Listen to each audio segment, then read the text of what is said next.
ball, beautifully bowled. Well, hello everyone. Welcome to Cricket Yarns with RH6. I know I've been away for a while. Obviously got a day job, been really busy, but it's been worth the wait. I have recently contacted Mohammad Isam, who is the Bangladesh correspondent of ESPN Cricinfo. Isam, how are you? Yeah, I'm fine. How are you, Mohammad? Hanging in there with the day job of teaching. And this, as you know, is my passion and my hobby.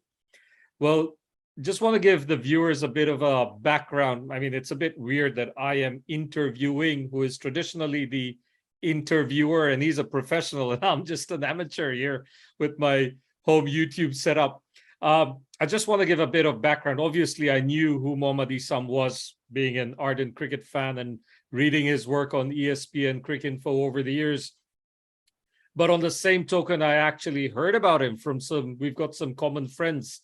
And during my last trip to Bangladesh in December, I actually organized via another friend to meet Isam at Gloria Jeans in Dhanmondi, and we spent a good hour or so. We could have gone on. Isam just had to dash off. I had nothing more to do, but gone on and just talked about cricket. I mean, once we start talking about cricket, we lose the track of time. So I know Isam through other friends as well, like Sunny, Sunny, Rakib Basunia. Yeah. There's Rashid, there's Noyon. We could go on and on. We've got lots of common friends. I mean, Dhaka is a small city. Everybody knows everybody. Yeah. But Isam, recently you celebrated 10 years at ESPN Cricinfo. Tell us about that. How's that been? Yeah, it's been my life almost. I mean, it's taken over every bit of my life that such a profession might take. It is a very interesting sort of job, especially for me, someone who's played cricket for much of my life. I've been with cricket since I think I was 12, 13-year-old. I've been playing with the cricket ball. So I think that's the big part. I mean, everyone tells me that it's their dream job. Of course, it's a dream job. I mean, it's something that, following your passion into your profession is amazing, but it does have its own challenges. It does have a lot of working hours and very strange working hours depending on where the Bangladesh cricket team is playing at that moment. Like right now it's Zimbabwe, so I have to almost stay awake till Zimbabwe goes to sleep, or the players are, when I'm sure that there's not going to be any more updates or any news. The same for when the team goes to West Indies, when it's the opposite end of the world. Almost the same when they're in New Zealand. So those are the small things, and obviously cricket has grown rapidly in Bangladesh in the last 10 years. So I think that is the big challenge. I think in terms of being being in the present all the time, and also trying to hone my writing skills and keep my noses close to the ground, just to make sure that I know what's happening. Absolutely. I mean, during our chat back in December in Dhaka, you told me that you were from NSU. Probably the only one from NSU who turned out to be a cricket journalist, if I'm not wrong. But it's if we go back to our culture in Bangladesh, you've got to be a doctor, an engineer, and all of that. And out of the blue, here you are, a cricket journalist. How did the family take that at the onset? A very good question, actually. I was a economics graduate from North South. Obviously, I was always a cricketer. I started playing professionally when I was 17 for a local club, and then slowly it grew into a bit of a career at the side by side my studies. The job actually was a bit of a summer internship sort of thing that our familiar friend, Sani Bhai, Rakib Basunia, he arranged it for me at the Daily Star. Oh, really? Yeah, okay. So he used to see me doing nothing during the summer, because cricket is played from October to around about April. Yeah. And around, I think 2006 March or February, March, he said that, you know what, you're wasting your life. When you're not playing cricket, you're just not doing anything, horsing around. You should have a job. So he sent me to the Daily Star office one evening, and he said, go and speak to the boss, the sports editor. So that's how it happened. And yeah, and what 16 years later, I'm giving an interview and talking to you about what. Yeah, and the fact that the thing that you mentioned about what my parents thought, I think that was one of my big advantages, because I come from a family of doctors, engineers, but also a lot of sports people. Oh, good. Also a lot of different culture. We have a bit of a mixed culture in both sides of my family, my father and my mother. So they love cricket. They do appreciate people having a career that is not what others are doing. So I never grew up to be in that impression that I have to be this or that. I was always asked to do what I want, but stay in the straight and narrow that all parents in Bangladesh actually tell their kids. I mean, that's fascinating to get that sort of family support. So you just mentioned that you started off with the Daily Star, but how did you land up this gig at Cricinfo? Okay, so around 2010, October 2010. Before that, for like 4 or 5 years, Cricinfo had a section called the Surfer, where they would put the best articles or the best piece of news or the best writing into a blog page, where they would tag the piece there. My pieces would get regularly tagged there. So I think that's how they understood, or they heard from me, because they didn't have any presence in Bangladesh apart from Utpal Shubro, sometimes writing for Cricinfo during big events, and Rabi Imam, the current BCB media manager, who used to write some pieces for them during the 2004 Under-19 World Cup. So that was about it. And they had, when Cricinfo was really in its early stages, Shahriar Khan, there was one guy called Shahriar Khan who would often contribute to Cricinfo through, I think, his Daily Star pieces, or some sort of arrangement there. So when my pieces got posted around that time, the World Cup, the Cricket World Cup was coming up in 2011. So someone had contacted me to do some color pieces from Dhaka about biryani and all these other cultural factors that tourists coming into Dhaka for the World Cup could encounter. So I did a few well-researched pieces there, and turns out the one who commissioned me, Shumona Mukherjee, she's the wife of Joyaditya Gupta, who's currently my boss. Who was the executive editor of Cricinfo at that time. So I'm sure that that information was passed, and Joyaditya Gupta, Joyda as I call him, he contacted me and said that Bangladesh had just beaten New Zealand 4-0 in a one-day series at that time. It was the one where Shakib was Superman. Shakib just did everything. And I wrote a piece. That was my first piece in Cricinfo. And I think they liked it. And then I covered parts of the World Cup for them. I gave a 1-minute interview, a job interview, which later turned out to be my only job interview during the World Cup opening ceremony in Bangabandhu Stadium, where my editor asked me, just said that, "Oh wow, you came so early. You're like a Cricinfo reporter." Apparently, that was my interview. But I'm really indebted to Sani Bhai for getting me into Daily Star, and Paul Shubro and Rabi Imam for apparently telling Sambit that they are running out of time to hire me. They should do it as soon as possible. So I started to write freelance for them quite regularly from that point, and then in 2012 I joined permanently. I should have contacted Sunny earlier on. I wish I could turn back time. In 1999, I'm sure you used to follow these magazines. Back in the day, there was Sports Star. Yeah, of course. And my favorite joint in Dhaka is Tehri Ghar. So my ritual was have Tehri, then go to Shumi's Hot Cake, grab a little muffin, take that muffin, walk to Gyankos, buy the latest Sports Star, and flick through the pages. Yeah. There was in 1999, Navjot Singh Sidhu wrote a piece in Sports Star, really blasting Bangladesh cricket. And I got so offended. I got on, back in those days, dial-up modem. I went online and I sent the Sports Star a mail. I drafted this massive mail where I returned serve, Okay. So one fine day, I had my Tehri, I had my muffin, I went to Gyankos. I was flicking through the Sports Star, and there it was. Ruman Hassan's piece published in the Sports Star, unedited. Since you're from NSU, but this was before your time probably, we had a marketing teacher called Faisal Morshed. He was a cricket tragic. And I showed him the article. He said, Ruman, ita kilikso, what did you write? And I was like, and he actually told me, maybe you should also take up writing. I wish I met Sunny back in the day and my career would have been different. But anyways, it's all good. I mean, the fascinating thing, you say it's your passion, and they say that if you follow your passion, you never work a day in your life. I'm sure, although if the game's at West Indies and you've got to stay awake all night, you probably enjoy that rather than putting on a tie and showing up at 9 a.m. for a corporate meeting. That's just that didn't work for me either. But Right. yeah, it's fascinating. I envy people who get to follow their passion. I think these are Yeah. the sort of stories, especially in sports, that really, really get me excited. So you've obviously traveled the world, covered lots of cricket matches.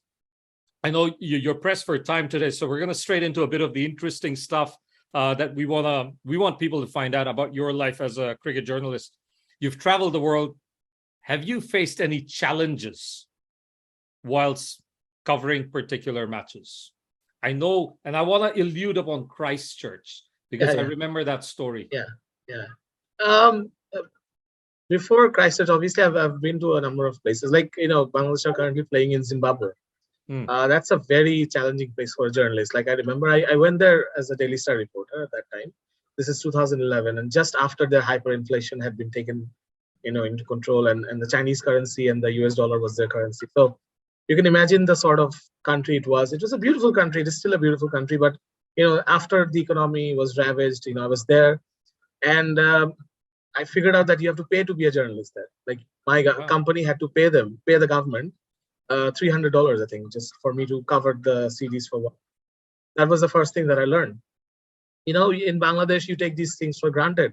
We watch cricket almost free on TV. I mean, when I went to India for my training Cricinfo, I realized that no, they actually pay for each channel. I think they have their own system, and it happens everywhere. Like, I've been to hotel rooms around the world where there's no sport, and I'm like, but in Bangladesh we get, that, Ruman bhai. I mean, we get our cable TVs are so cheap. It's almost free getting all these channels. So and then as I have traveled to Sri Lanka, been to the UK, New Zealand, there have been separate sort of challenges. But in countries like Zimbabwe, or most of these countries, the relationship between the cricket board and the media is quite relaxed. I mean, in Bangladesh, it is good. It is good that players, the players' access that we get is good. But in those countries, there's not a lot of not too much, crazed passion. So even from media. So in New Zealand, I got to see the pitch before the start of the first Test match in Hamilton. They actually take you out. The curator takes the journalist, shows them the pitch. He has his own press conference, which is why there's so much written about the pitches in England, New Zealand, because the curators are considered one party to a cricket match, apart from the two sets of players. So there are very interesting sort of challenges, like chasing interviews abroad, or even when teams are visiting Bangladesh, you have to chase that media manager or the player. Those are the challenges. But mashallah, I think apart from Christchurch, there hasn't been that sort of a difficulty for me to tour. Weather has been an issue sometimes, very cold, very hot, but that's about it. But coming back to what you asked me, of course, Christchurch was a bit of an accident, but it was a huge incident. I mean, it was basically one of the biggest terrorist mass murdering in your part of the hemisphere. I think this is the worst one. Absolutely. And I was witness to that, actually, and I was the only journalist witness to that. So I ended up giving a lot of interviews to a lot of places. Not just interviews. I was the man at the forefront of it all. And the only video I have, I think one or two videos that I have posted at that moment, when they were not just viral for that day. I think I still pick up on people using that video somewhere. I mean, it was quite a devastating sort of moment, and it did keep me up at night for many months later. But I mean, the family was always there with me, and in Dhaka when I came back, and there was a lot of support from my friends. I realized that maybe I was a little too intense with my job. I spoke to a very well-known life coach immediately after I came back. His name is Ali Khan, very well-known life coach. He does he works with tennis players and the Bangladesh team also. He taught me a few things, a few tricks, mind tricks, which I was not really aware of. So, I think that was a unique experience for a sports reporter, for a cricket writer, to be in the middle of a terrorist incident. And, I felt very, very close to the people, in that part of Christchurch, because I knew someone living in exactly that place, Rickerton. Tanmoy Bhai. He's a Bangladeshi accountant. He's now he's a New Zealand citizen. He's well honored, well respected in that community. He's a teacher there. He actually took care of us before Christchurch. Like when I went there in 2017, he would pick us up. We would have a lot of nice long addas, and not just that. I mean, he's really into feeding people and all those things that expatriates like you do when you see someone coming from Bangladesh. So that he knew so many people who were killed in that attack and got injured. So I was in his house. Me and Upal Shubha were in his house the night it happened, because he was like a father to us that day. He made sure that through the curfew, one taxi driver came and picked us up from the hotel, the team hotel. And we went to his house. We had dinner there. It was tragic. I mean, he kept getting calls about his friend, someone dying, someone in coma and all that. So that was the second part of it that I really don't always talk about. But I think watching the terrorist attack, unfold, and then the tragedy of it. I mean, how families have to deal with it. I mean, it's humiliating. It's shameful for the family that they got caught up in that. But it's so tragic. I mean, it's the most basic level of tragedy that you can endure. It's just but honestly, I mean, it's not been. I've been to a couple of more tours after that. I went to cover the World Cup in England. That was a celebration of not just cricket, but of a lot of groups coming together in England, because all my friends from the United States or Canada, cousins, and all of them, they came together. We met after matches or after practice for Bangladesh. After I was done writing. And then I also went to India when Bangladesh played the ping ball test in Kolkata, which was a huge disaster on the field. But off the field, I think I'll just leave it to that the most respect paid to a Bangladesh cricket team in history. How Saurav Ganguly, unbelievable how BCCI, because of Saurav Ganguly, they brought the entire 11 that played in Bangladesh's first test match, Aminul Islam Bukul and the rest, and gave them the best 3 days of their life. In front of a full house crowd. They were given a reception. The Honorable Prime Minister was, of course, there. But the way they treated Bangladesh's cricket that day, Bangladesh cricket couldn't give them back. It just lasted for 2.5 days in that test match. So, I mean, all these things, you can also sense the fact that I was a little embarrassed by a few things that have happened. But I mean, it's generally it's been a good experience. Yeah. So we've talked about Christchurch. I've been there. Hadlee Oval, beautiful. I could not imagine something could happen there. But let's talk about good stuff. What's the best interview you have ever conducted? Your favorite one? Okay, so I've done a few. The experience, the interview experience is something. I mean, for the zeitgeist, currently Trent Bolt is one of the players I've interviewed. I've done interviews with Neil Wagner, actually the whole New Zealand set, Saudi as well, and then I've done Michael Hussey, Wasim Akram, and all those people. But the one that I will probably rank as my best one is with Sir Richard Hadlee. And it's because mainly the way I got it, the way it was presented to him, and the way I could spend like 45 minutes with him. Me and another journalist was with me. I made sure that someone else also got that experience, someone really good in Bangladesh media. So basically this is 2017. It was again the Christchurch test match, and he's from Christchurch. I think he's called he's called the unofficial mayor of Christchurch. He's so famous. So the test match was about to start. There's a guy comes into the press tent and says, "Can I have a coffee with you?" So he's Ronald Cardwell. He's a very well-known Australian publisher, writer. He does Dennis Lilly and Richie Benaud's books. He's also an accountant who handles the New Zealand cricket account. So he takes care. He does their audits and all those things. And he's I think a trustee member of New Zealand's Players Association, Cricketers Association. So he steps in and he says, "I need a favor." I know him from a few years back. So I said, "Yeah, sure." He said, "I have a friend in the main pavilion. He's writing a book about his father. Can you just do a small interview with him? He just wants half an hour. Let's go." I said, "Okay." We had our coffee. We went. I didn't ask him who it was because Ronald is someone I really trust. And if he tells me that he has a friend to interview, surely as a good cricketer. So what then? There's Mr. Richard Hadlee standing there, and wow, like Sir Richard, he's my friend Isam. He's from Bangladesh. He's from Cricinfo. He's going to do your interview. I literally fell from the sky because I have never, in my imagination, I never thought I would be. He's very reclusive. He doesn't give interviews. Yeah. So Sir Richard gave us half an hour to prepare. Just imagine, half an hour to prepare. So we ran back to the press box, and we started to fire away the questions, like write them quickly. And then I asked a colleague who was awake in India, and I asked him, "Do you have any questions for Richard Hadlee?" He said, "No. The only thing I want to tell you is that there is no Richard Hadlee interview." I was like, "Okay, great." And that's the holy grail for a journalist, to interview someone who's not been interviewed before.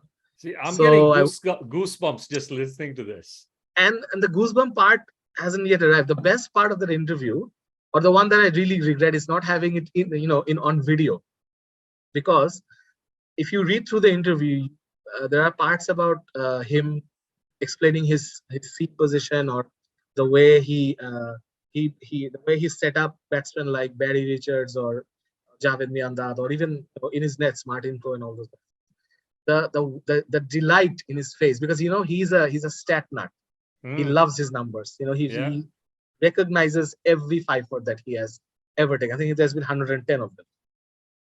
He actually showed us with his hand the seam positions he used for Javed, who he thinks was one of his greatest adversaries on the field, someone who really riled him up, and how he riled up Javed, and the delight in his face when he's explaining it, and how he got him out in county cricket or in international cricket. Yeah. So that was amazing. And so we were doing the interview, and I think it was Scott Styrus or Simon Dool, I don't remember which one, but they were walking past us because I think the commentary box was nearby, and he just said, "Hey guy, you're doing his interview?" In the middle of the interview. I said, "Yeah, why?" And he's like, "No, Sir Richard doesn't give interviews. Sir Richard, you don't really give interviews, do you?" He's like, "No, he's my friend. Of course I'm going to give him an interview." I was done. I was like, okay, that's it. It's fascinating you mentioned this. The point is, he wanted to sell his, he wanted to give us his father's perspective. His father used to play for New Zealand as well. So did a couple of his brothers, I think, or at least one. Dale, I think his name was. His father was New Zealand cricket president at one point. He was a selector. Yeah. He's generally known as one of the architects of early New Zealand cricket. So he was writing it off his diary, Sir Richard, at that time. So we did the interview, and then I had the guts to finally, because of what was happening, like I said, "Sir, can I just take one photo with you for my mother?"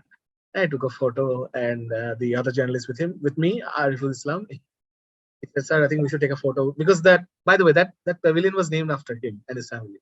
Wow. It was the Hadlee Pavilion at the Hagley Oval. He actually told us that they used to play cricket in Hagley Oval when they were in their teens, and they would change behind a tree. Like, they would change their clothes behind the tree, and where they would get padded up there. So yeah, I mean, I think that was a moment that I would never forget. It was an unbelievable 1 hour with Richard Hadlee. It's fascinating you bring it. Yesterday, I was spending Sunday watching a 2-hour documentary on Sir Richard. You must know this guy, Rob Linda. Do you know Rob Linda? He compiles all rare videos. Rob Moody. Yeah. So I was watching it yesterday on Sir Richard. And when I was a kid, my schoolmates, if they're watching this, they know this. I used to be so proud because I had the same initials as Richard Hadlee, Rumal Hassan. I was like, oh, actually, one of my favorite pieces of memorabilia stacked in that cupboard actually is a signed photo of Sir Richard with all his stats. Well, I mean, what a player. I mean, you're giving his nickname was Paddles. You know that? Paddles. Yeah. What is it? 431 test wickets, if I'm not wrong. Right. First person to 400. Brilliant. Goosebumps. Yeah. Good stuff. Yeah. You've talked about Zimbabwe. I'll get back to that. I think you have a role to play in this, but I'm going to get to that. Before we get to that, your good friend has been smashing us. Before we get to that, talk to us about this. What is this? Andy Flower and Kevin Pietersen discuss tactics against the left-arm spin of Mohammad Isam in Dhaka on March 1, 2010. What's going on here? This? What is going on? I've done my homework. What is going on there? Oh my God. What is Mohammad Isam doing to Kevin Pietersen here? No, but this caption, this can't be right. I mean, how would they know me? Oh, get Well, his photo. it's there. Your name's there. Discuss tactics against the left arm spin of Mohammad Isam. Tell us about this. Oh yeah, it's a Cricinfo. Yeah, so very embarrassing. But what happened was, this is 2010. I was between my two stints in Daily Star. There was something happening there, so I was just a cricketer at that time. Again, freelance writer and cricketer. But I was playing the Dhaka League, and one of those times when the touring teams, they need net bowlers, but the BCB doesn't provide them with left arm spinners. I'm a left arm spinner because they figured out that these teams shouldn't have all the advantages in the world. Yeah. This is really embarrassing. Basically, I went to bowl in the nets, and on the first day I bowled to Kevin, and he was getting beaten a lot. And then Andy Flower came up to me and said very quietly, because I was talking to Graham Swan continuously about my action and what he does. And I think Flower picked up that I could speak English because none of the others could. So he just came and very, suspiciously said, "Are you free tomorrow?" I said, "Yeah, what time?" He said, "So we have practice from 3 o'clock. Can you come at 12? Separately, you'll have to bowl for a couple of hours." I said, yeah, sure.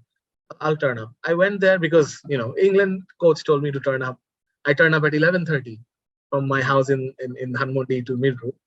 And there I only see Kevin Pietersen there and Andy Flower and no one else. Not a single soul in the nets. So very hush-hush. Very hush-hush because the BCB doesn't allow them left-arm spinners. So Andy said, just set your field and bowl. Okay. And I didn't know why I should set my field. And I kept bowling. And every, say, half an hour, would review what was happening. They would ask me what Kevin was doing wrong or what he should do. Then he said, set your field again for this sort of situation. I was setting my field again. And they were arguing with me that, no, I think you should have a fielder here. I said, no, I usually, on these wickets, this is how I bowl. We had a 3-hour long session. And towards the end of the session, I was very lucky to have Graham Swan bowling with me. One of the greatest cricket minds I've ever met. I mean, I have not met a lot of great cricket minds, but he taught me a few things that I've never heard from a coach in my life. Wow. So we spoke, and then he was like, and he suddenly asked me, "How long have you been bowling?" Because I was changing my t-shirt every 1 hour or so. I said, "Yeah, I've been bowling since midday." Why are you bowling since midday? I said, because he, keeps getting out. So he keeps getting out. Kevin Pietersen. Yeah, because I think I bowled about 30 overs to him in 3 hours or more than that. I think I got him out by their estimation 30 times, but I would say 20 just to be safe. Yeah, because later on, like now that he's retired, I can tell you. So we got together. As I said, we kept reviewing what was going on. So the thing is, Kevin Pietersen has a stance as wide as so his two legs are huge. So just like that, I asked him that, can't you shorten it for playing left arm spin? He said, look, I play 700 to 800 balls of fast bowlers every year in my condition or in South Africa or in Australia. That's where I make my bread, basically. I cannot change my technique or stance. I can't even tweak it for 1 second to accommodate something else that I'm going to play about 80 or 90 deliveries a year, which made sense to me. I said, but it's very easy to get you out. He said, yeah, I know. You've been hitting my front pad. Just want to pause you there. How were you getting me out? Was it LBW? Or all sorts, bowled, LBW, and the caught ones were like pretty much all of them would go to hand, either top edges or edges to slips, inside edge into the stumps. And the most enticing part of bowling to him was the front pad. I mean, thrusting his front pad, you could just target it very easily. I mean, if you have, like for me, when a batsman doesn't give me that sort of a target to bowl to, if his bat comes forward, it's a little harder to bowl because then I know his reflexes are good. He can maneuver it with his wrist. But when he's thrusting his pad first to me, that's an open invitation to bowl a little quicker sometimes. And then because of his wide stance, it was also to drag him out of the crease. I'm just talking about in a very amateur manner, but obviously he's one of the greatest English batsmen of modern era. But obviously, I think every cricketer goes through these phases, and nothing helped him, by the way. My session never helped him. He got out to Shakib 5 times in that one-day series, and Razak also got him. But I think he scored one big knock in that series. I think he was captain by Alistair. I mean, it was one of those things. I I've bowled to a lot of nets. Like earlier in the same year, I bowled in the India net when Tendulkar and all those guys were here. And I thought when I came back home that I was still alive. I was very happy because Sehwag was just unbelievable. Hit them straight. And later I heard in an interview that he doesn't rate spinners. So the way he was playing me, sometimes with one hand, sometimes he would sweep me with one hand. And it was nothing to him. Just utter disdain. Absolutely. Not just me. Their own spinners. I think there was a left-arm spinner in that team, and there was a leg spinner called Amit Mishra. Yep. No chance. And Amit Mishra told me that he doesn't rate spin. He doesn't really think spinners are good. So be careful. I mean, Kevin Pietersen's struggles against left-arm spinners are well documented. And I think maybe Rahul Dravid at some stage reached out to him on how to play left-arm spin. But now going back to the other thing, every time I see this guy nowadays, I'm thinking about what have you been feeding Sikandar Raza during his Dhaka trips, man? He's been smashing us left, right, and center. Tell us about him. How did you end up meeting him? Because you're very close friends with him. It's one of the great pleasures in life. Like when you, for a cricket writer to come into this profession and make friends with someone with whom you have no agenda. Yeah. Like absolutely nothing to do with profession. It's, he plays for Zimbabwe. I write predominantly for Bangladesh, and it has always been great to be hanging out with him. So we met 11 years ago. I was in Zimbabwe, and it was Ramadan in Bangladesh. So I was trying to figure out what's the time thing, and the iftar time, the sehri time in Harare. Yep. So in the scorecard, I spotted a guy called Sikandar Raza, and I was like, wow, I've got a Muslim in Zimbabwe, which is very rare for that circle that I was working in at that time in Zimbabwe. So I ran up to him. He got out, so he was walking from the crease. It was a side game, that a warm-up game in outside Harare. So I walked up to him and I said, "Hey man, do you have the iftar and sehri timing?" He said, "Oh, what's your name?" I said, "Mohammad Isam." "Oh, come with me, come with me." We went to his car and he said, "Okay, this is the leaflet, and let's do one thing. Let's meet up one day." "Oh, yeah, sure." And we met. We had, I think, iftar together one day, and then it just grew out of it. I mean, it just slowly. He wanted to play in Dhaka because he was just starting out for Zimbabwe. He just got his passport. Yeah. So I arranged through another friend of mine. He arranged a club for him. It was not a great experience, but it was an experience that he wanted. And then slowly, and Zimbabwe visits Bangladesh a lot, and you know that. Yeah. They play a lot. So whenever they have come here, I've invited him home, and my parents love him. He's very respectful. He's got no ego in his body. Like sometimes I say that you're too normal, man. You're too normal to be a superstar. Yeah. And he's big in Zimbabwe, even before this whole golden run. It's pretty big there. He does a lot of charity work. He has a lot of sponsorship work. So I've seen that. Yeah. What happened is he came to the BPL and he did well. When they come for BPL, you get a little more time to hang out with them. I used to hang out with him sometimes. We even went to the Shah Jalal Mazar in Sylhet. I took him there, and it was a great experience for him. We went in the evening. He really loved the place. So not too many outings, but we do hang out in hotel room, or he comes over to my place. Recently, what happened was he played the BPL this season for Khulna, and they were in a bubble. But I was the only one allowed to meet him. So I used to take home cooked food to his hotel, and he would pack the food away, and then we'll give adda for an hour. When he came for Dhaka Premier League, he played for Shine Pukur club. That's when we spent a lot of time, and that's when all my friends said, "Well, now we should meet him." So he used to come to my place, or we used to hang out with friends. We did some late night sehri outings and iftar. Then I took him to my in-laws' house one day. Took him to where I play cricket in British American Tobacco once, in Dhanmondi once. So do all of those things. And the best part was last month he came to Bangladesh. I don't think anyone knows that. He came to play in a T20 tournament in Rajshahi. Right?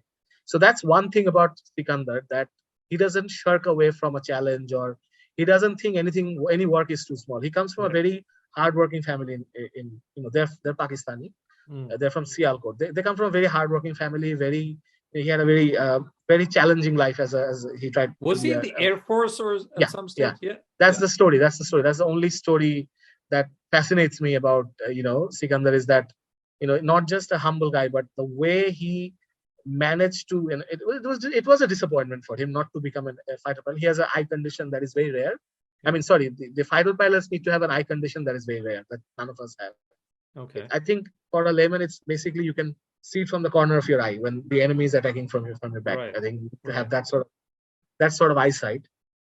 I think he failed in that, and it's very tragic for him because his life was to become a fighter pilot, and we dream of becoming a pilot, but he wanted to be in the war. He wanted to be in the Pakistan Air Force. I think his father also had a dream about him growing up to be one. When it didn't happen, he had the chance to be a commercial pilot, which he said, no, that's nothing. I won't do that. He studied in Scotland. He did his software engineering there. And by chance, he went to Zimbabwe because his family had moved to Zimbabwe by that time, to Africa. So there was a T20 tournament there, Stanbic T20. And one team, as it happens with people when they're 12 years old, this happened to him when he was 24, that he went to the ground and they said, we have a player short. Can you just turn up? He turned up. He batted with Chris Gale for 10-15 overs. With Chris Gale? Yeah, because it was Zimbabwe's version of the BPL, but it was not well managed, I think. So he played that, and then he suddenly, started to become. He took it up, and that's how we met. And this time when he came to Racha, he got a 4-day break, so he came to Dhaka, came to my place, and we had a dawat, an invitation that same evening. I said, okay, you're coming with me. He's like, no, I don't want to go to your. It was my mama's house, my uncle's house. Took him there, and the whole family was like, wow, star presence. There you go. Yeah. He doesn't act like one. He spends the amount of attention he pays to a person when they're having a conversation is amazing. I've seen a lot lesser cricketers act like divas compared to Sikandar. Maybe through you, if I could approach him to come to my humble channel, that would be great. But since he couldn't be Maverick from Top Gun, he is now a serious gun on the cricket field. I've been watching the highlights and I was like blown away, But I'm pretty sure you've had a role to play in this. I don't know what you fed him, maybe tehri or biryani, man. You've given Papa his spinach and he's smashing us all over the park. In the interest of time, I know you've got your little bub, you've got to put your kid to sleep. We're going to go to a rapid fire round. I've developed some questions. They're random. You got to answer them really fast, all right? It's T20 style. You can't leave them. You can't block them. No. Just, go all guns blazing from ball one. First one. Sure. First match you have ever covered. Australia versus Bangladesh, Fatullah Test match 2006. Is that Shahriar Nafis scoring that 100? Yep, brilliant. Yeah.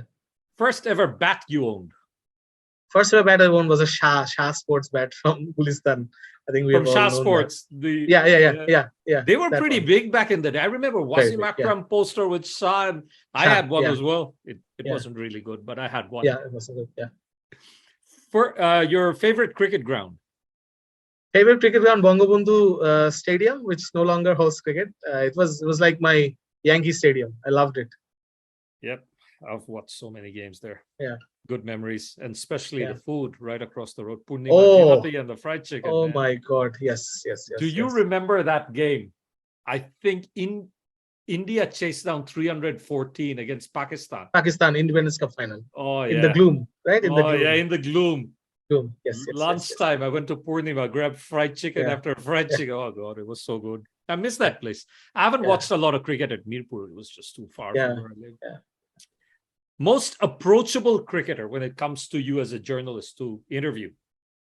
Mohammad Ashraful was quite good during his time as captain, and now I think, but generally Mashrafi Murtaza.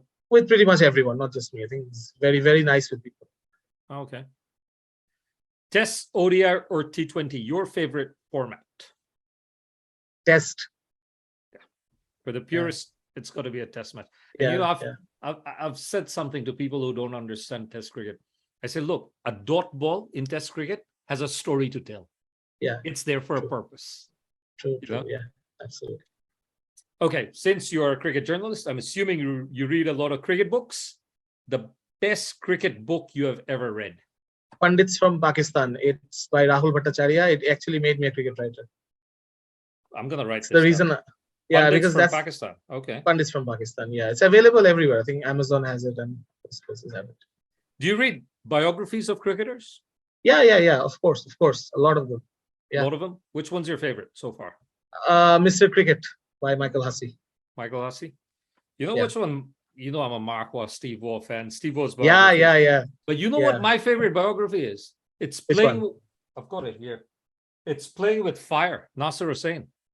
Oh, I haven't read that. No, Oh, I haven't read that. fantastic! He's another character. I really Yeah. like Nasser Hussain. But if you tell, if I had to mention one, not by a cricketer, is Open by Andre Agassi. Yeah, I've got that. I recently got it. It is. Yeah, very good. I've read that it's one of the best sports One of the best. biographies ever. I He has just put bought the out book. his whole heart outside. Like he's opened it completely. Is it that he didn't enjoy tennis? He was forced to No, play no, it no, no. He because of his hated it. dad. Because of his Because of dad. Yeah, Yeah. Iranian dad. Yeah. Yeah, his dad. I've Yep. got it. I've got a copy. I look forward to Yeah. reading it. I'm now reading one of the Ben Stokes's book where he talks about 2019. Oh, okay. All right. Next, one law in cricket you want changed. One law in cricket I want changed. Yep. Yeah. I think the man-cat should be replaced with another word, and it should become very stream. It should become mainstream. I mean, Isn't it call called it a run man-cat. out now? Yeah, I mean, in the media, we end up calling it man-cat all the time. But I think it should not be frowned upon. Maybe No. it's not a change in rule. Yeah, it's called a run-out now. Yeah, I it's think called they've a changed the rule. They call it a run out. Yeah. Are you in favor of it? 100%. I'm a bowler. Of course, I am in favor of it. I'm just gonna talk about. Have you watched? This is from the I think late '80s. I was a kid. The Bodyline series. There was a entire. Yeah, You Hugo watched it? Weaving. Yeah. Hugo Totally. Weaving. Yeah, I believe yeah. there was a match against Surrey or something, and he was captain, and he instructed Yeah. the bowler to Yep. man-cat the batsman. Man-cat The the batsman got out and said it's not in the spirit of the game. And Hugo Yeah. Weaving Douglas Jardine turns Yeah. around and says it's in the rules. Yeah. You know, till date, he's one of my favorite captains of all time. I think Douglas Jardine was ahead of his time. Absolutely. He used video analysis to find out a chink yeah. in Bradman's armor. Bradman's armor. Yeah. All right, I think these questions are going to be easy. Favorite batsman of all time? Favorite batsman of all time, Steve Waugh. Steve Waugh. Yeah. Brilliant. You're already in my good books. Favorite bowler? Favorite bowler, Shane Warne. Shane Warne. You know, I'm a massive Steve Waugh, Mark Waugh fan. I've met them. But when Warney died, I could not help but think about it. I had the opportunity of talking to him for a few seconds. And you know, when people said that he actually paid attention to everyone, I can attest to that. I'm a nobody. Yeah. You know, he paid attention to what I said in those 45 seconds. I thought he was brilliant. Yeah. If you were not a cricket journalist, what would you be? Yeah, so I would have probably worked in the airline business. I like airlines. I like aircrafts. You know, I don't know. I mean, like a lifelong passion or lifelong hobby is to, check out what airlines do and what aircrafts are being. I mean, I'm a bit nerdy about that. Okay. This is not a part of the rapid fire. You've done brilliantly well. Thank you. Before we finish, I just want, there's a lot of talk nowadays about the future of one-day cricket. We see players retiring. We've seen Ben Stokes retire. I was reading something by Mo and Ali saying that a lot of people will be following that path. Yeah. Do you think, because you're the specialist here, you work in this field, do you think one-day cricket will survive? Yeah, it will definitely survive. What happens is that you need to put a bit more context to one-day cricket with a bit of a point system, or with some tournaments happening a couple of years. You're giving too much attention to T20 cricket. I mean, not you or I, but ICC and the cricket boards. But don't you think like these bilateral series, they're just boring nowadays? They have no significance unless it's a World Cup. People are really not that interested. There's an ICC ODI Super League that the points actually matter, that whether you qualified at the World Cup, so that matters. And then when you have the last two ODIs that just happened, Bangladesh, Zimbabwe, first half of those matches were absolutely boring because Bangladesh bats like ducks in the middle overs, which is the main problem with T20s. But if you look at how Sikandar Raza and Innocent Kaya or Regis Chakaba batted in the middle overs, that is the prototype that you want. That you want players to bat at 6-7 in the middle overs, and then maybe because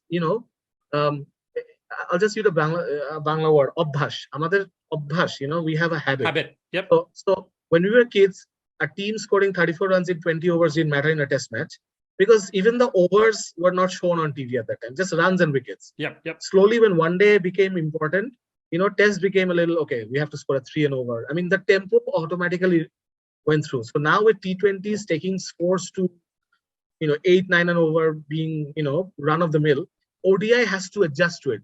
Not the format, but the players have to make sure that they bat like what England had done before the 2019 World Cup. You would never talk about ODIs dying. No. And also, Ruman Bhai, it matters who has the mic in their hand, who has the pen in their hand.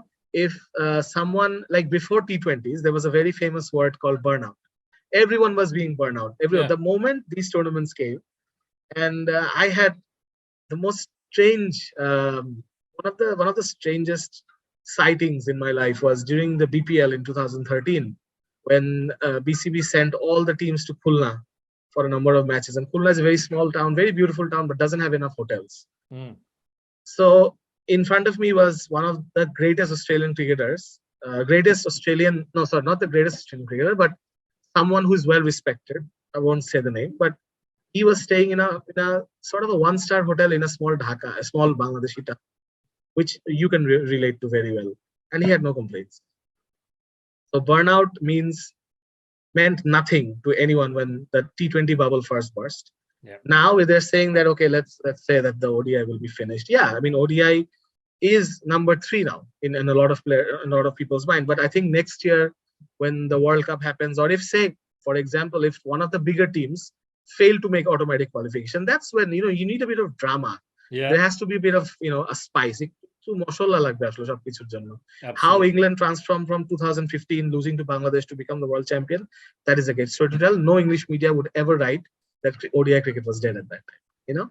Good point. Yeah, so when Australia was winning the World Cup in 2015, ODI cricket was not dead. So I don't see a lot of people from certain countries talking about ODI's death, but I see that it is becoming a bit of a topic because maybe some teams are not doing well. So I think this is very much part of the media's cycle. We have a bit of a cycle, and this conversation will die down pretty soon. And I think with the World Cup in India next year, especially in the Indian winter, we have seen how 96 World Cup was. It revolutionized cricket. 2011 made cricket very much one of the most popular sports in the world, 2011 World Cup. Now, when it comes back to India, I think there's something about one-day cricket being held in India where people just go crazy. So I don't think it'll be much of a problem for too long. Brilliant. Thanks for that insight. That was, stuff that you said I didn't even think about. It's worth thinking about. Isam, thank you very much for your time.